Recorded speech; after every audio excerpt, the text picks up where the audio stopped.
everyone, ladies and gentlemen, and cats, because I can see that we have a cat attending the book signing. We're very happy to be celebrating today I'm going to say our friend, Aliaa Nabil Hamad, who has published her first book. But she also had a published PhD, I suppose, so that's not her first time to be published. I met Aliaa a year and a half ago, and I have to say, I am biased because she's my friend, but she's one of the sweetest people you're ever going to meet, and she's down to earth, and it did not come as a surprise when I first read her book that she could. It's very easy to relate to her. It's very easy to connect with her because she's like an open book, really. And so nothing came as a surprise when I read her book. I'd like Aliaa to come and say a few words before I probe into more questions, because I have so many questions to ask today. Okay, thank you so much for coming. All I want to say is, I honestly could not have done this without you. I know I wrote this book a long time ago. Well, not so long. But I was an undergraduate back then. I saw the world differently from how I see it now. But I don't think I could have published it without your love and support. And it really does mean the world to me that you're all here to support me and celebrate with me the book. So thank you so much. Okay.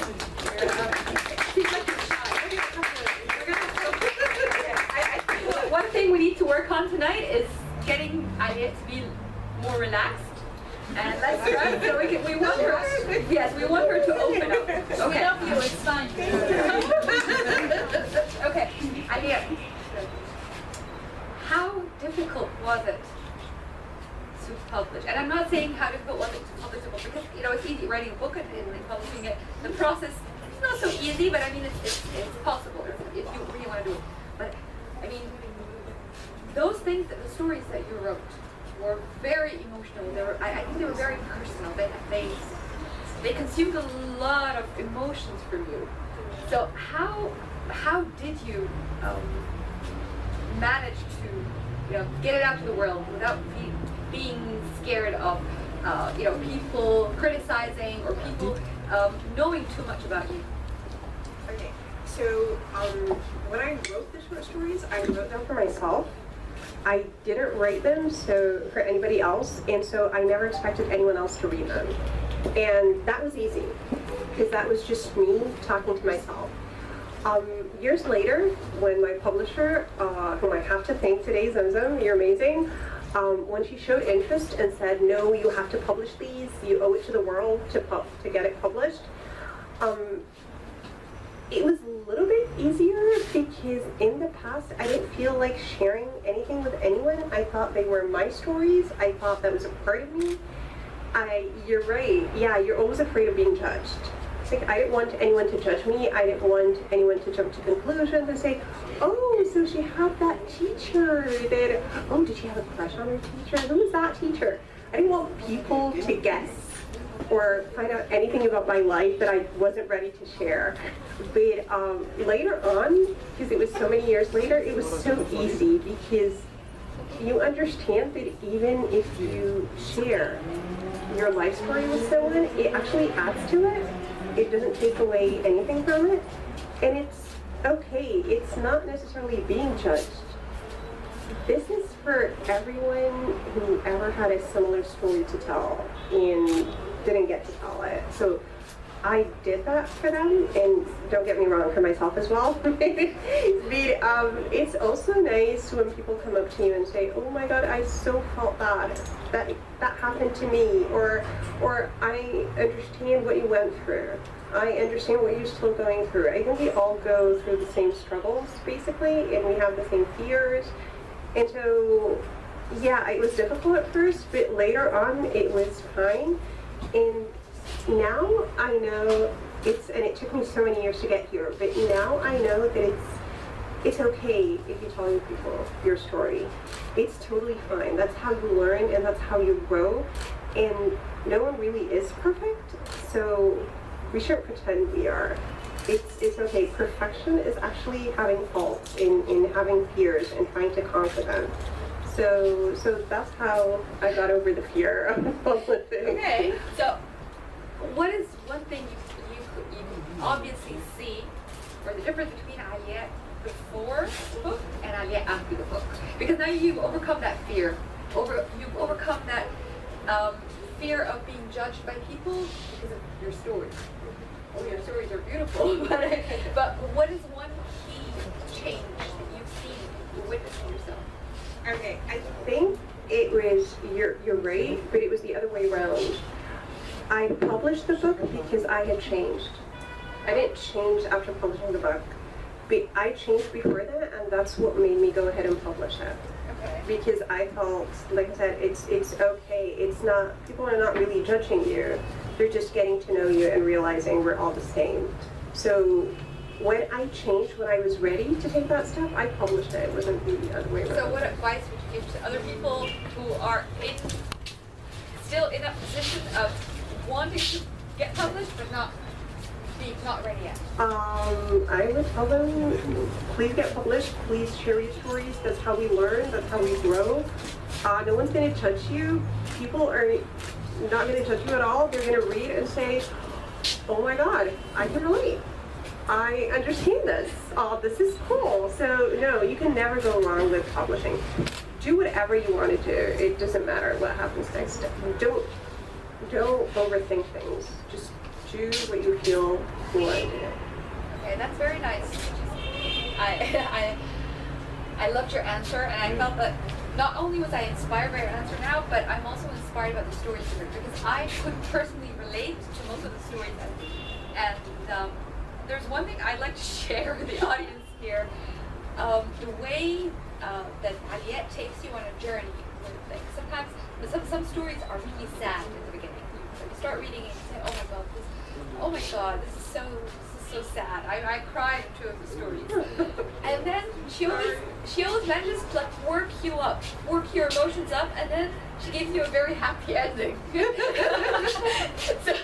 it's beautiful. Yeah, that is so neat. But I've always wanted to ask you about the DiCaprio story. So would you please share? I didn't. I should have warned you. Okay. DiCaprio story. I'm not gonna. See, like most of the people in the room have either read the book or are going to be reading it, so they're gonna find out anyways. Or you know the DiCaprio story. Yeah, we all do it this way. Okay, so winter drinks all? Yeah, okay. So that was, okay, I've had the longest crush on Aliaa DiCaprio, and I really do believe he's my future husband. Yeah, okay, yeah. Wait. Any students here? Any of your Oh, they all know. They all know. Oh, yeah. Yeah. They know. Everybody Extra knows. points. Yeah. For keeping quiet about this class. Oh no, we talk about it all the time. It's cool. Basically because I was in love with Aliaa DiCaprio and I never met him. So I got to finally have a conversation with him in one of my stories, and it was Winter Drinks Hall. So yeah, that was me imagining myself with Leo and what kind of conversation would take place, and that's how I wrote it. I think we need to start a campaign. Get Leonardo DiCaprio to Yeah. I think we should get him arrested. That's the only way it's gonna happen. No, and about believing in having that everyone was born and is going to be born again Yeah. in a different. Reincarnation? Yes, reincarnation. Yeah, I mean, yeah. Why American? What a lot of. I have no idea.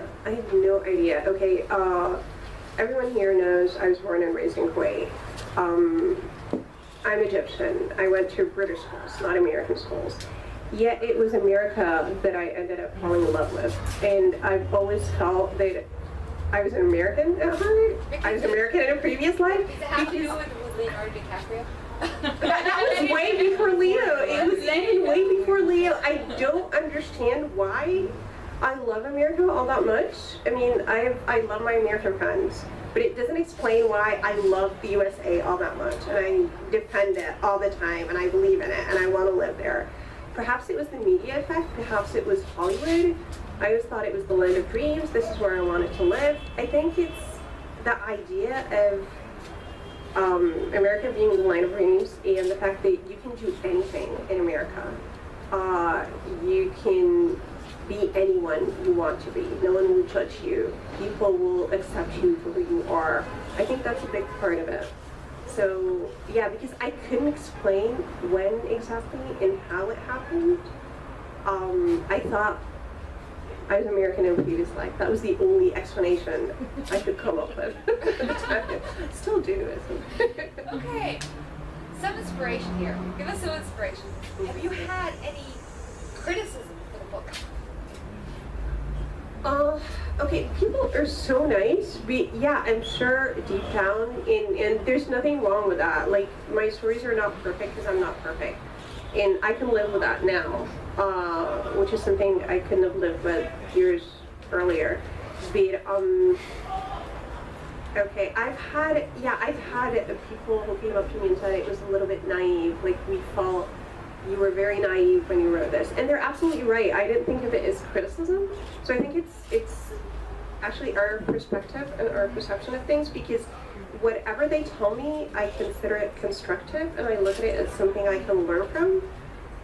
So I didn't see it as criticism, but I think it was, your stories are a little bit naive, they're dreamy, you always have a happy ending, and you know, along the same lines. No, because I was asking because I think this is exactly what we need in this time and age. We need to go back to being children. And I think it's reading such a, when you look back at the stories, would you have done anything different?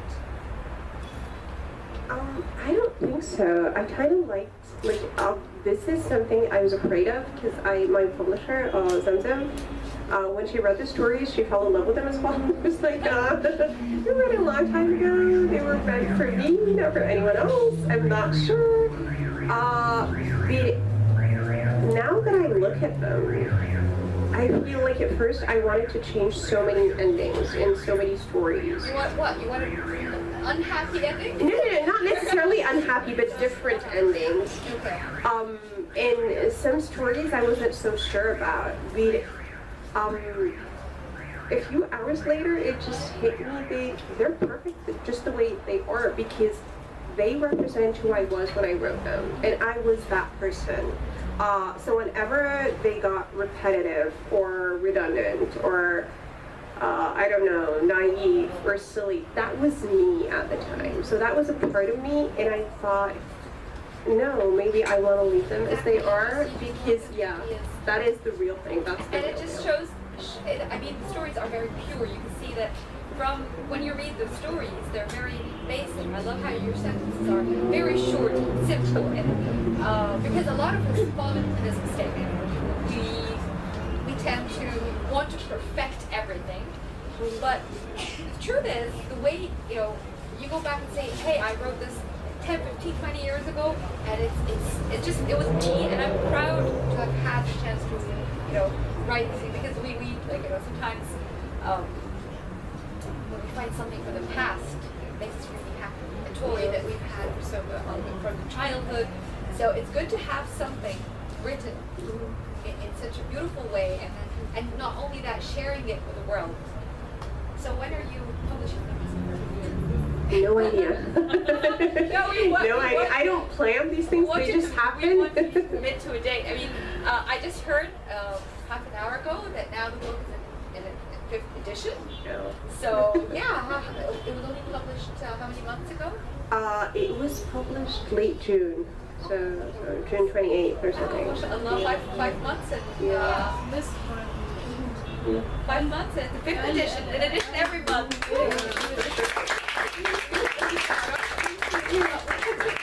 Number one for 5 months, long time. Yes. Number one. Number one bestseller. Yeah, in Chuk cities. All branches for Chuk. Wow, mashallah. That is something to be really proud of. Okay. What message would you have to young authors? And I don't mean young as in like young people. No, I mean young mean that they were just starting, or they're thinking of publishing. What's the one piece of advice? Would you tell them that you have to write every single day? No, not at all. I never wrote every single day, and I don't think people should write because they have to. I mean, I think stories write themselves. You don't write them. You just take notes. So basically, don't push it. Like, write when you feel like writing. Write when you feel like you have a story. You don't have to make it an assignment. When it starts to become an assignment, it defeats the whole purpose of writing, I think. I could be totally wrong, but that's how I see it. I never pushed myself to write. I only wrote when I felt like it. People inspire me. Like, I'm inspired by people. I see two people having a conversation and I want to write something. I see two people fall in love and I'm like, okay, I have my next story. So just, listen to yourself and your heart and follow it, and you can never go wrong. But don't make it an assignment, is what I would say. And like I said before, again, don't be afraid. There's no such thing as a bad story. There's always, whatever you have to say will be a good story. Trust me. All I have to say to young Great, artists. thank you. And now questions from the audience. Thank you, Obi. Questions? If you feel like this So why DiCaprio? Everyone's interested in the story. What are you doing? Why not DiCaprio? I think why not? You think why? I think why not? And Why not there are then? more than 1 billion boys in the world. You could like anyone. I like his movies. He's a good person. I believe in him. He managed to turn, like, look at DiCaprio in Titanic and Romeo and Juliet, and look at him now.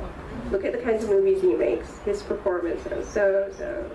So you like And he him? won an Oscar, so let's not forget that. Sorry. Well, I'm sorry that you like him as an actor, not as a person. Both. A very honest answer. Everyone knows that. I'm not ashamed of it. We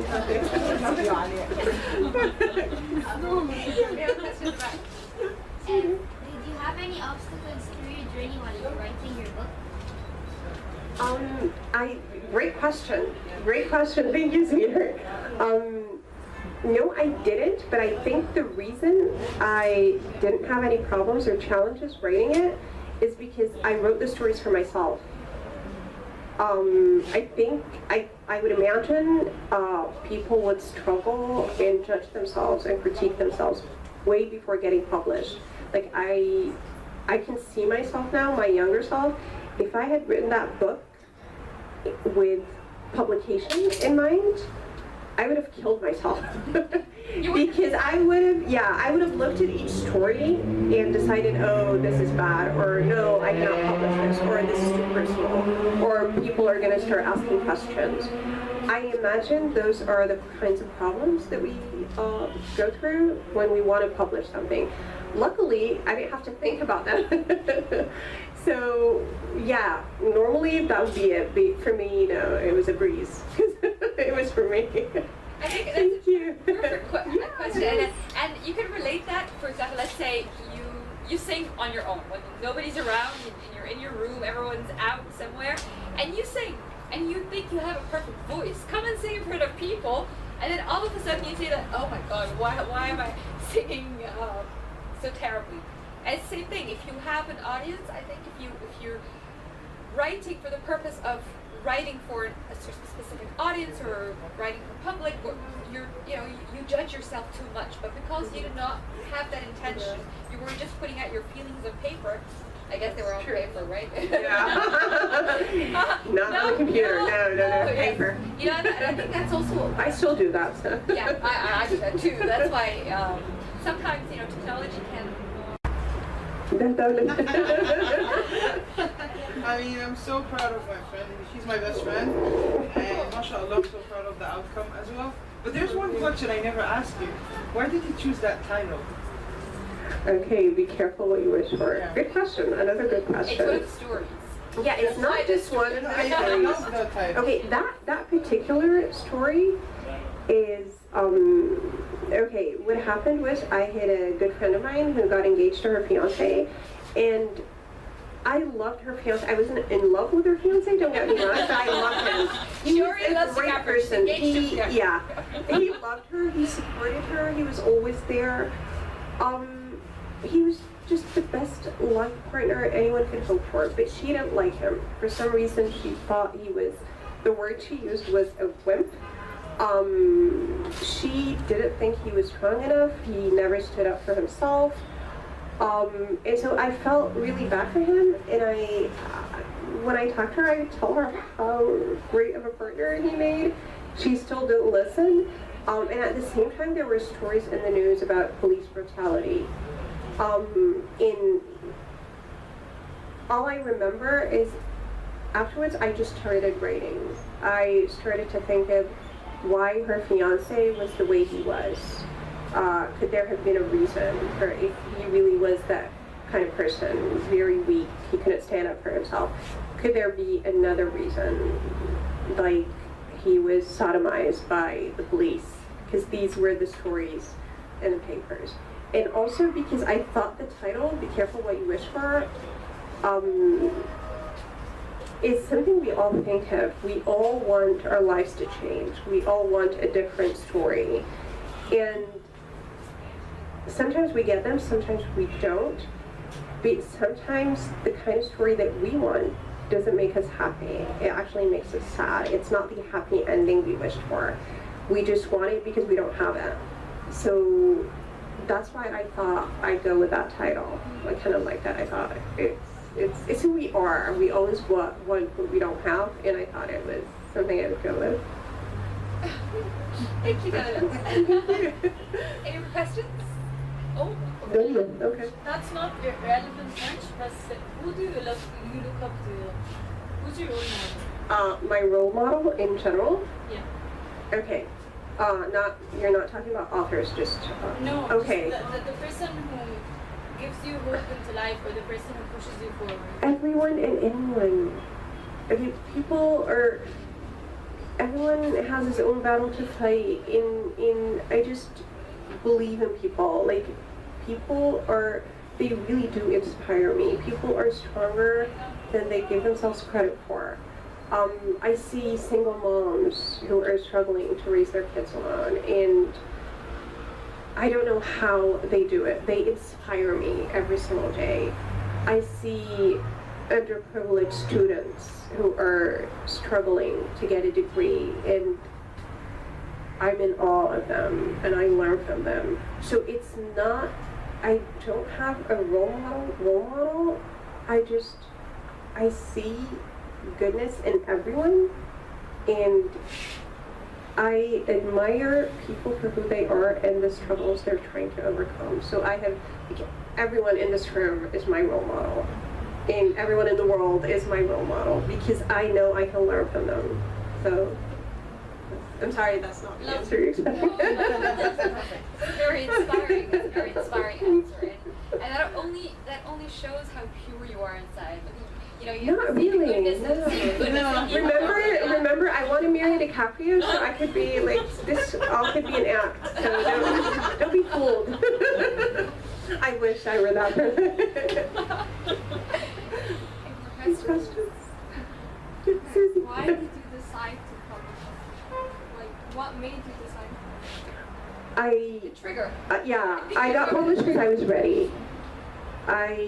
Because I remembered that I too learn from others. I learn from movies, I learn from books, I learn from people. So I'm not necessarily trying to teach anyone anything, but I just remembered how it feels when you read something, a story or a line, and you go, oh my God, I feel that. I feel that. Thank you for saying that, because now I know I'm not alone. So I got published because of that, because I know it, people will read them and they'll be able to relate or say, thank you. Okay, I wanted to say that, or I'm glad I'm not alone in the world. So that's why. Christina, you had a question? Yeah. As a Canadian, I find your comments about America distressing. But that aside, remember, I love everyone and I learn from everyone. So I'm a world citizen. I'm not even. on that subject, you are very cosmopolitan. So how do you understand that? I mean, you said you've changed a lot between the time that you wrote the stories and now. And yes, you are very cosmopolitan. So how do you see your cosmopolitans? I mean, that's how you start the book. Yeah. Okay, well, first of all, when I was a teenager, I tried to distance myself from my life. I wasn't as proud of my life story as I am now. I always pretended to be someone else, and that's how I started writing in the first place. I remember my friends, their moms fought with them because they wanted them to stay at home and be with their families. My mom fought with me because she wanted me to get out of the house. She wanted me to go out and start living. She hated that about me. I lived with, my life was all about novels and movies. And my mom was really worried, and so was my dad. And both my parents were worried because for them, this is not the real world. And they were scared that I was missing out. And they wanted me to just start experiencing life and learn and meet real people, not, actors in Hollywood. So that was then. Also then, I think I had an identity crisis. I didn't know at some point who I was because I was Egyptian and I lived in Kuwait and I went to a British school. So I, at times, struggled because I didn't know who I was. Was I British? If I wasn't British, why was I in British schools? Was I Kuwaiti? Is there a difference? Or is I Egyptian? Yes, I did come to Egypt every summer with my family. I lived, most of my life was in Kuwait. The whole year was spent in Kuwait. So I had that, and I was going crazy because I wanted to know who I was. And then later on, I realized I don't have to be Egyptian or Kuwaiti or American or British. I could be all of them, and that's the plus. It doesn't take away from me. I learn from that. I've got the best of both worlds, or more than one world. And I really do think I'm a citizen of the world. I know Oprah Winfrey coined that term, so it's not right. Being citizen of the world. But I like to think of myself like that. And I see it as a plus because I was talking about this the other day. A friend of ours, he was talking to me and he said, well, I hate this because I'm Egyptian American, yet I feel I don't belong here and I don't belong in America. When I'm in Egypt, something is missing. When I'm in America, something is missing. So I am confused and I don't know what to do. I saw it differently. I'm like, well, think of it that way. When you're in the States, you're an American. It feels like home. And when you're in Egypt, it still feels like home. Don't look at it as a problem. Look at it as a plus. That's something to be proud of and something to be happy about. So that's how I look at it. There's a bit of every culture in me, and I think that's a good thing. It's just a plus. So you found yourself. Yeah. How? Help us. Here, help us. No, I didn't. I just realized I don't have to be any particular person. I am a different person every day, even every minute. and that's okay. And it's okay. There's that scene, if you've seen the Twilight movies, the Twilight Saga, I'm sorry. There's that scene in Eclipse that really sums it all up. The valedictorian speech. I mean, when she was making that graduation speech, Anna Kendrick was talking about how this was, for them at 18, that was the time to make mistakes and learn from them. And I want to take it a step further and say, it's okay to make mistakes all the time. It's okay to get lost all the time. It's okay to have an identity crisis all the time. We don't have to know it all the time, because let's face it, we never will. So yeah, I guess if that's finding oneself, then I guess I love myself. Well, your answers are just as inspiring as your stories. So, we'll be waiting for more stories because I personally could relate with each and every one of your stories and to your speech right now. So I'll give you 3 months. You publish your She left. She knows it's going to be longer. We want to commit. We want another story in 3 months, Chuck. Okay, I swear I'll write it and publish it when it's ready. Okay. Remember, it tells itself. I can't make any promises. Sorry. Thank you so much, Omea, and thank you everyone for coming. I love you all, and I love you all. Thank you again. I could not have done it without you. Thank you so much. I'm ready to sign some books if you want to. Thank you.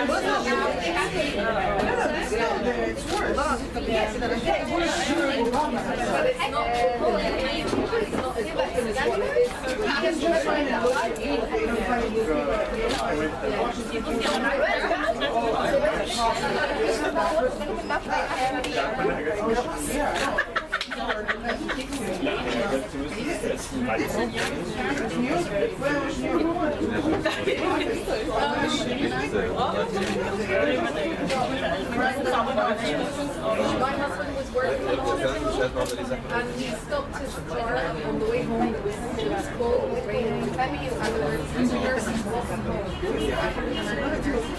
And he stopped his car and was like,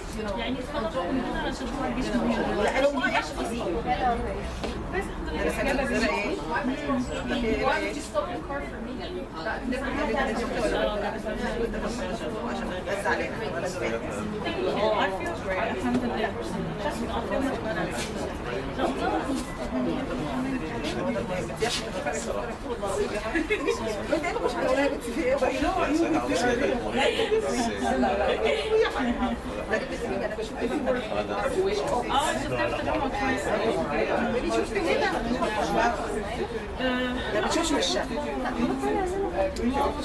So every time I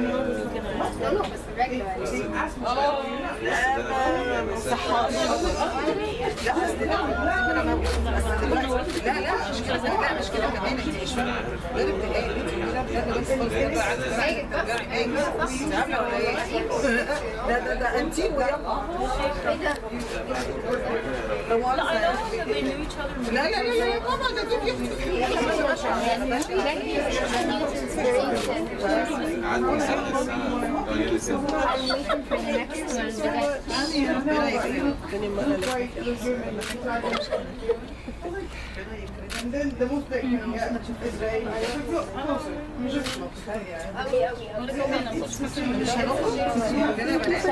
Thank you for coming.